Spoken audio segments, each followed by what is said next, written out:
such a silly girl. It's probably because I didn't graduate from Harvard, huh? Karen sneered at her granddaughter Sarah. I've tolerated everything said to me, but it's a different story when she uses Sarah to get at me. We don't need a grandmother who hurts Sarah. I felt a surge of anger, like raising a fist in my mind. I am Susan, a 35-year-old raising my first grader, Sarah, while working part-time. My husband, Richard, is busy with his medical job, so I handle most of the housework and childcare. I adore Sarah, and Richard's appreciative, so I don't really mind our life, except for Karen. One weekday, Karen said, I absolutely need a ride to the hospital. Since I was off from my part-time job, I drove to pick her up. Waiting in the lounge, Karen, sitting next to me, nudged my shoulder. Hey, Susan, can you figure out this crossword clue? What is it? I looked down at a crossword magazine, a common sight in bookstores. 1.64 ft tall, over 2.2 lb, a member of the woodlouse family, and the world's largest isopod. What is it? I'm not sure. What could it be? Karen chuckled at my cluelessness. You don't know? It's the giant isopod. Giant isopod? Is that so? I asked, feeling embarrassed. Yes, Susan, you're so uninformed. My daughter Lisa knew it. Harvard students are just different, right? I was utterly fed up with Karen, who enjoyed belittling me. Such attitude towards someone doing her a favor. I should just leave you here, I wanted to say, but swallowed my words. Karen's disdain for me wasn't new. She always put me down and bragged about Richard's sister Lisa, 2 years my senior. Lisa, a Harvard graduate, is now a high-ranking government official. I get being proud of her, even wanting to brag, but Karen's way of boasting always involved demeaning me to praise Lisa, asking questions she knew I couldn't answer, mocking my part-time job, and constantly comparing me to Lisa. I was so tired of it. Karen's pride and joy, Lisa, was actually quite reserved. I'd met her during Christmas and summer breaks. She mostly stayed in her room, or stared blankly into the courtyard at her in-laws. Not much of a talker, she was awkward when left alone with her. Karen, oblivious to our discomfort, always praised Lisa during gatherings. As expected, she seemed to have the arrogance to belittle me in front of Richard. But he simply told me wonderful stories about Lisa from her childhood. It's a story I've heard over and over again. My father-in-law, Daniel, is an easygoing person, and Richard seems to be used to it, so he just listens while giving random comments. Lisa, who is supposed to be praised, is silently putting food in her mouth without boasting or belittling others about her background. Visits to my in-laws were always uncomfortable. I thought I just needed to endure it, but being ordered around and looked down upon by Karen was reaching my limit. That summer, as usual, we visited Richard's parents, and Lisa was there too. We all sat in the living room drinking coffee. Lisa was, as usual, blankly watching TV. Meanwhile, Sarah was happily chatting with Karen, who listened with a smile. She adored her only granddaughter, and Sarah loved her kind grandma. That's why I couldn't refuse these visits. By the way, Sarah is in first grade now. How was school? Did you get a 100 on your tests? Karen asked Sarah. I rolled my eyes at another conversation about academics, but stayed silent. It seemed like an appropriate topic for a first grader, and I didn't think Karen would say anything to hurt her beloved granddaughter. But I was wrong. School's fun, but I got a 90 on my tests. Oh my, Karen's eyes gleamed sharply. What did you get wrong? I did addition instead of subtraction in a math problem. Sarah confessed her careless mistake with a shy smile. Oh dear. Karen narrowed her eyes. Then, with a twisted smirk, she blurted out, Such a silly girl. I guess that's what happens when your mom isn't a Harvard grad, huh? What? Sarah looked puzzled. I couldn't help but let out a loud sound of frustration myself. Seeing us like that, Karen smirked with satisfaction. Her despicable face pushed my anger to its limits. Unbelievable. Unbelievable. Unbelievable. How much more does she want to look down on me? I've tolerated her belittling me, but I won't forgive her for hurting Sarah. A grandma who prioritizes harassing me over her grandchild's happiness. I won't forgive her. I will never forgive her. Mom, what are you saying? Just as I was about to unleash my anger, Richard intervened and started talking. Ah, the timing. I mentally waved my fist in frustration, glaring at Richard. Oblivious to my glare, Richard earnestly tried to correct Karen's mistake. Susan and Sarah are incredibly smart, maybe even smarter than Lisa. Karen scoffed. Oh, Richard, it's great you want to defend Susan and Sarah, but don't embarrass yourself with lies. Don't be naive. It's not a lie. Susan and Sarah are members of Mina. Mina? Mina? Lisa leaned forward first, her eyes sparkling as she compared me and Sarah. Meanwhile, Karen stood dumbfounded. Mina? Yes, Mina, I replied, pushed by the unusually excited Lisa. Karen, didn't you know about Mina? I feigned surprise as I looked at Karen, which seemed to anger her. I know it. That thingy, Karen stammered. Richard interjected with a half laugh. Karen, Mina is a society for people with high IQs worldwide. Lisa began to speak.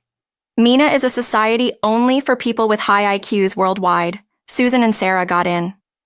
Well, yes, I replied, pushed by the unusually excited Lisa. Karen snapped, What? Some no-name college woman lying? Don't lie. It's not a lie, I said. Look, I showed the membership card on my phone. Karen snatched it to examine it closely.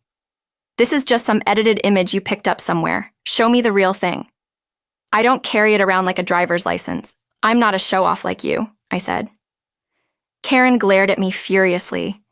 Lisa burst into laughter at my sarcasm. I was surprised to see her laugh. Of course, Karen glared at us. That can't be, Karen said. Lisa joined too? She's a Harvard grad, an elite. Karen desperately awaited her daughter's confirmation, but Lisa answered nonchalantly, Impossible. What? But Lisa, you're a Harvard grad, a government official. It's impossible. Mina members are among the top 2% of the world's population in terms of IQ. 2%? Karen smiled twistedly. IQ over 130, I think. 130? Karen was shocked. Her trembling fingers pointed at my face. This woman is special. Impossible. She's just a low-level woman who can barely do part-time jobs. Unable to accept the reality in front of her, Karen finally began to openly demean me in front of Richard. Richard, a kind man who loves his family, seemed angry at those harsh words. He brushed away Karen's intrusive finger and pulled me back. Susan is saving her job for me and Sarah. She has passive income. Passive income? Karen was astonished, misunderstanding that I was being bragged about. Sarah came closer, wanting to praise too. I'm amazing too. Next month, I'm participating in a mathematics competition hosted by the American Mathematical Society. Participating in a competition hosted by the American Mathematical Society? Yeah, isn't it amazing? Sarah proudly puffed out her chest with joy, replacing the stunned Karen. Lisa patted Sarah's head. That's impressive for a first grader. Maybe it's Susan's teaching. No, I think it's probably genetic. Mom had trouble with relationships because of her high intelligence. She put me in Mina so I wouldn't have the same struggles. That's how I realized Sarah's high IQ and put her in Mina too. I see. Susan, you're blessed with a wonderful, understanding mom, Lisa said softly. I couldn't quite catch Lisa's softly murmured words and asked again. It's okay. It's about us. What kind of patents do you have, Susan? Industrial and informational. Well, you see, the usually quiet Lisa now had sparkling eyes. She engaged me in conversation. I, too, was thrilled to talk about my specialty and got carried away. Of course, Karen didn't find it amusing. Lisa, no way! This woman is more accomplished than my Lisa?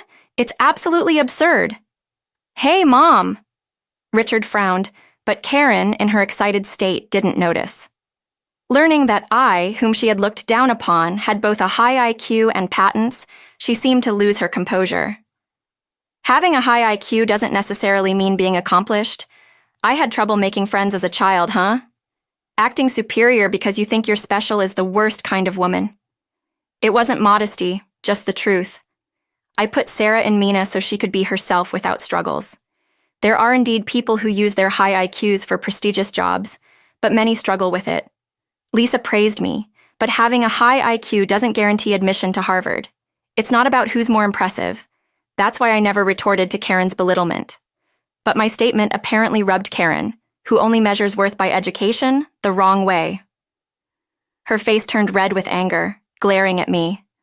Richard looked down on her with disdain. It's Mom who's looking down on people. You've been throwing unpleasant words at Susan. But Lisa is incredible. My amazing child that I raised. I thought it was okay for you to be proud of Lisa, Mom, but I won't forgive you for harassing Susan and Sarah. But enough. Let's go home, Susan. We calmly gathered our things and quickly followed Richard to the car. Lisa, unusually following us to the door, deeply apologized. In the background, Karen, biting her thumbnail, muttered something. Later, I told Richard everything about Karen's behavior, and he apologized. It wasn't just Richard's fault. I hadn't consulted him about it either, thinking it was no big deal. He promised that unless Karen changed, we didn't have to visit the in-laws. Well, it's unlikely that Karen will change. A week after the battle at the in-laws, I received a call from Karen. Of course, it wasn't an apology. Hand over Sarah. Confused by Karen's absurd demand, as soon as I answered the call, she continued without pause. Maybe your IQ is high, but that's it, right? You didn't go to a notable college and didn't provide Sarah with the best education. It's a waste for you to raise Sarah, huh? That's why I, who got Lisa into Harvard, should raise her. I'll make her a child who contributes to the country, huh? How carefree can this person be? I was so disappointed that I moved beyond anger to just being dumbfounded. See, you understand, so hand over Sarah. No, I said firmly. Karen was dumbfounded by my firm refusal. Why she was surprised at being refused is beyond me. Expecting me to hand over Sarah to someone who treats her like an object is absurd. You can't possibly provide a good education. But I got Lisa into Harvard. That's Lisa's achievement, not yours. Do you have anything else to brag about besides Lisa, huh? Karen faltered at my question. Anything? Well, that's Karen, previously so bold, now stumbling over her words. Nothing, I presume. Karen just uses others to achieve her own goals. Lisa is incredible, but Karen, you are empty and pitiful. Why not improve yourself instead of pushing your ideals on Lisa and Sarah? If you want to serve the country, why not work yourself? How dare you, Susan, talk like that to Richard's mom? If you're upset, do something remarkable enough to prove me wrong. Why don't you try for Harvard yourself, Karen? Huh? If you're capable of raising a brilliant Lisa and think you can send Sarah to Harvard, surely you can get in, right? If you get into Harvard, I'd be happy to entrust Sarah to you. So I'll be waiting for your admission news. Just wait. Ignoring Karen's frantic attempt to stop me, I ended the call. Karen kept calling, but each time I dismissed her. I'll listen if it's about a Harvard graduate, I said. Karen apparently complained about my rudeness to Richard, who simply replied, "Good luck with your entrance exams." Eventually, Karen's calls decreased and peace returned, or so I thought. Karen simply changed her tactics. Desperate to one-up me, she urged Lisa to marry quickly and have children to produce a child smarter and more accomplished than mine. She tried to coax Lisa, but Lisa refused. Rather, Mom forced me to study and deprived me of freedom. I won't do that to my child. Lisa seems to have declared that Karen, hearing Lisa's true feelings for the first time, was evidently shocked. She had believed her diligent parenting was appreciated by Lisa, but it was a burden to Lisa. Lisa's childhood was heavily restricted with focus on studies. Richard didn't envy Lisa being loved by Karen. He sympathized with her overbearing education. Karen is a foolish parent who mistook raising children for playing with dolls. Of course, Karen won't admit her mistakes. Fed up with her foolish mother, Lisa secretly changed jobs and moved away. Shunned by her proud daughter and the only family with her grandchild, Karen spends her days crying in a house no one visits. My parenting wasn't wrong. She clings to her neighbors, who, tired of her boasting, show little sympathy. Regardless of Karen's wailing, Daniel remains indifferent, losing both her bragging rights and audience. Karen must be under tremendous stress. Well, it's all Karen's own doing. How do I know about her downfall? Lisa told me. Hey, is this answer right? Correct. Great job, Sarah. So cute and smart. Recently, Sarah and Lisa have study sessions in our living room. After the incident at the in-laws, Lisa apologized to me. I'm sorry I couldn't stop Karen's rampage. Before, Lisa had suffered under Karen to the point of becoming numb and indifferent. But seeing my care for Sarah, she woke up. Lisa and I grew close, chatting over coffee at my house. Sometimes Sarah, smart and kind like Lisa, loves studying and talking with her. Lisa's knowledge fascinates Sarah. Lisa, let's do this next. Sure, Sarah. Excitedly, Sarah shows Lisa a slightly complicated board game. Watching them, Lisa's eyes are warm. I make Lisa's favorite chamomile tea, contentedly watching this tender scene.